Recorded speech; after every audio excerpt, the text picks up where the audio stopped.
yung pagdodrawing, bata pa ako, siguro, baka bata pa eh.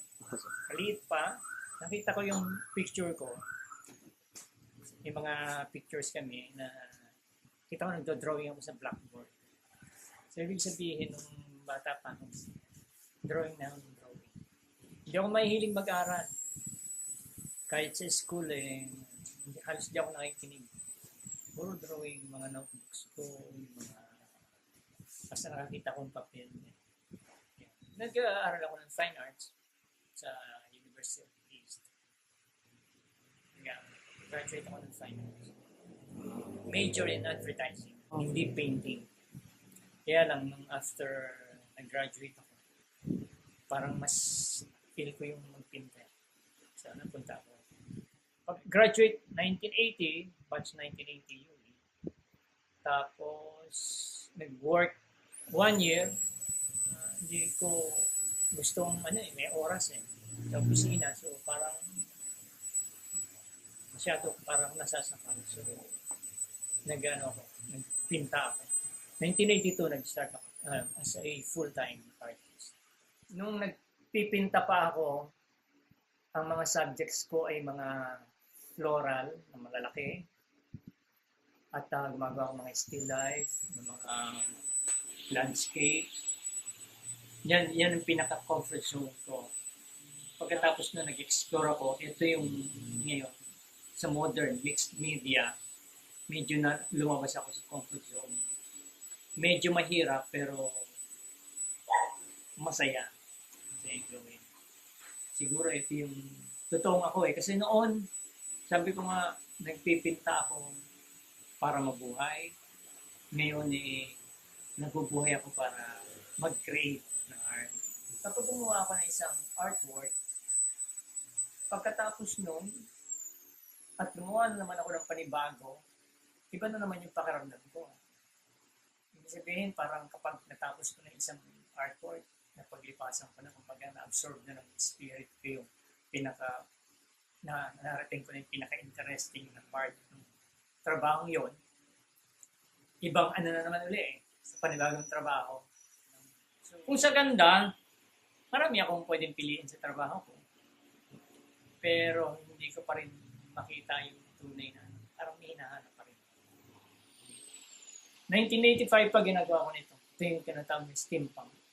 Yung mga parang yung mga gears. 1985 sinimulan ko yan. Pero nung panahon ng mga 80s, mahirap mabuhay ang artist.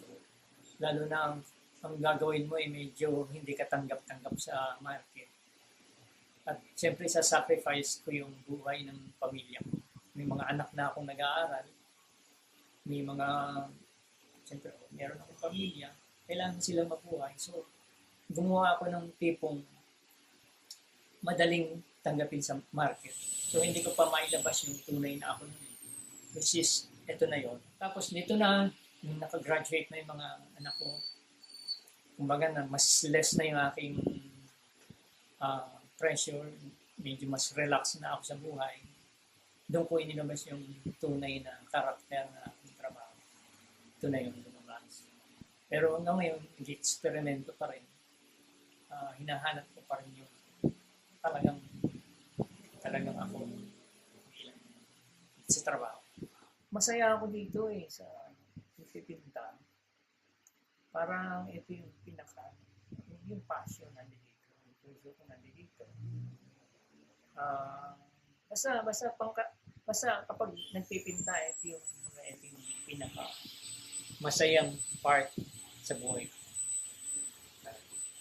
Kaya, siyempre, kapag masaya ka sa ginagawa mo, nandiyan ang puso mo, magiging interesting ang lahat ng bagay. Diba? Sa mga artist na mga bata, ang lagi kong advice, dapat gawin lang nila yung the best na magagawa nila. Nakikita ko sa mga artist, lalo na mga bata ngayon, parang nagmamadali silang sumikat. Nagmamadali na mataas na presyo sa mga painting. Sabi ko nga, may mga bata na minsan, takot magpinta rin dahil wala namang pera dito eh. Sabi ko, huwag lang isipin ng pera kasi sa gawa lang ng gawa. Kasi ang pera hindi naman dapat mo habulin. Hayaan mo ng pera humabol sa'yo. Darating lang yun, basta yung pinaka-the best na magagawa mo, dapat yun ang mauna eh. Kasi dito sa art, hindi ito, hindi maiksing panahon ang ibumubol mo rito. Ito yung, kailangan mahaba. PC mo kailangan matyaga ka, yung pasensya mo na dito. Kasi hindi ito yung, kapag gumawa ka ngayon, sikat ka na bukas. Hindi. Kailangan matagal na panahon na ibububol mo sa isang art. So yun, inaano ko sa mga bata. Basta yung the best na magagawa mo sa isang artwork.